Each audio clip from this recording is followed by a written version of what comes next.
The recent battle over the government shutdown and the debt ceiling seems to have unleashed an unprecedented amount of vitriol from the Hill. Now, on Sunday, Senator Dick Durbin posted on his Facebook page that during a negotiation meeting with the president that one Republican House leader told the president, quote, "I can't even stand to look at you."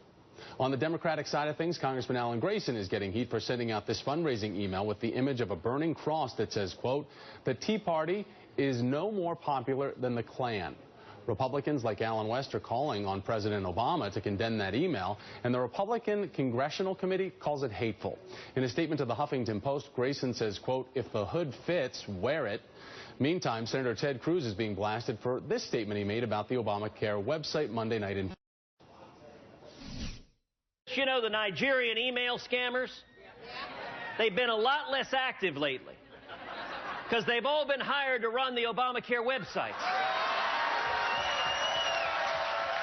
Joining me right now, Democratic Congressman John Yarmuth of Kentucky. He's a member of the Budget Committee. Sir, it's good to have you with me. And if we go back to what Dick Durbin saw during negotiations when someone at the high level of those meetings is saying that they can't stand to be in the same room with the president, that really is a great descriptor of how bad things have gotten in Washington, D.C. And it seems like it's not just professional, it's very personal. Well, you know, I don't think day to day that's the way things are. I think over the last 3 weeks, everybody was on pins and needles. Everybody was in a foul temper. Everybody was depressed and discouraged and frustrated. So I tend to write that comment off as to the temper of the times. I think day to day, most people around here are pretty civil. All right. So what do you think, though, of Congressman Grayson's fundraising email? And do you think that the president, would you agree that the president should condemn that type of solicitation?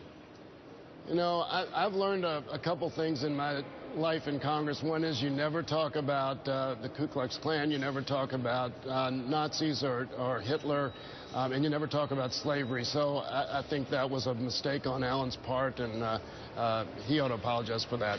So do you think it should just end with him, or do you think the president should come out and condemn it? Well, you know, I think the president can't be responsible for what every Democrat across the country does. And, you know, if he wants to express himself on it, I think that's fine. But I don't think he's under any obligation to comment on what individual members do. All right. So despite his vitriol, Ted Cruz